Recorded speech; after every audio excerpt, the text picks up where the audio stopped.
في عالم رقمي كل يوم بيتغير، في ناس بتغفل وناس بتسبق، والسنة الجاية مش هتستنى حد. لو مش جاهز من دلوقتي ممكن تندم بعدين.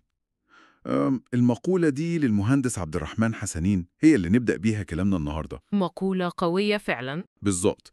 النهاردة يعني هنحاول نتعمق أكتر في المجالات الرقمية اللي متوقع لها نمو كبير في 2025، وعايزين نفهم سوا ليه المجالات دي بالذات، وإزاي يعني الواحد يستعد صح للموجة الجديدة دي بناء على التحليلات اللي معانا.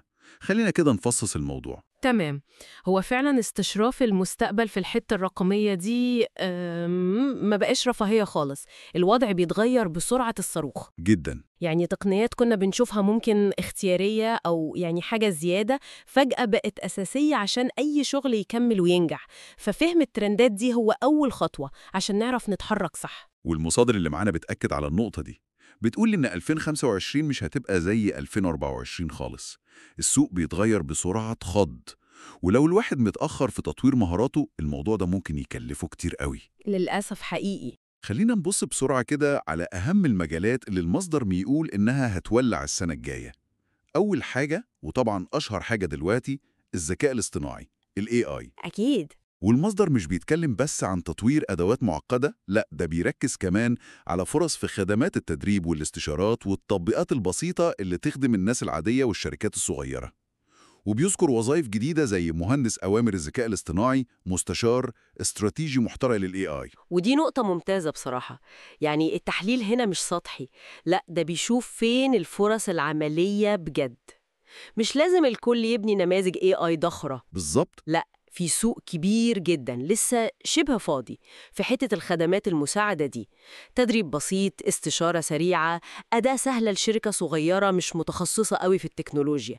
الحتة دي بتنمو بسرعة ومحتاجة ناس تدخلها. طيب ومن ال AI نروح لمجال تاني حيوي جدا ومرتبط بيه كمان، أمن المعلومات والأمن السيبراني. أيوة طبعا. المصدر بيربط نموه بانفجار كمية البيانات اللي بنتعامل معاها. وده كلام منطقي جدا. كل ما البيانات كترت وبقت بتتنقل في كل حتة، كل ما المخاطر زادت، والحاجة للحماية بقت ضرورة مش بس للشركات الكبيرة على فكرة، صح؟ لا ده للأفراد والمشاريع الصغيرة كمان. والمصدر بيوضح إن الفرص هنا ممكن تكون في كورسات، استشارات، أو حتى حلول حماية بسيطة وعملية للمشاريع الصغيرة اللي ميزانيتها على قدها. فده بيفتح باب كويس للمتخصصين. تمام. تالت مجال بقى تحليل البيانات.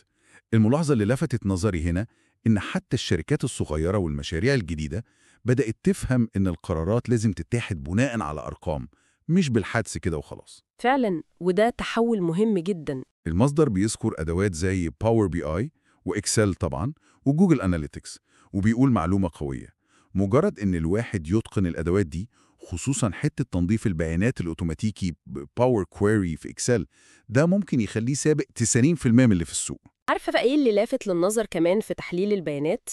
إنه بيعكس تغيير أعمق في إزاي بندير الشغل. الأدوات بقت أسهل ومتاحة أكتر، فبقت الشركات الصغيرة قادرة تستفيد من قوة الداتا اللي زمان كانت حكر على الكبار بس.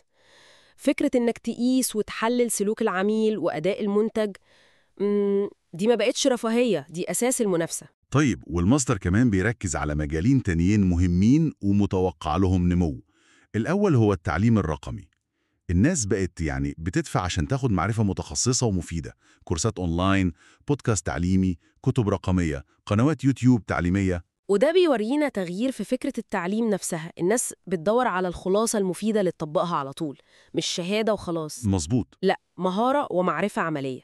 والتعليم الرقمي بيقدم ده بكفاءة، عشان كده الطلب عليه بيزيد. المجال الخامس والأخير اللي المصدر بيشير ليه هو بناء البيرسونال براند، العلامة التجارية الشخصية، وكل الخدمات اللي بتدور حوالين صناعة المحتوى.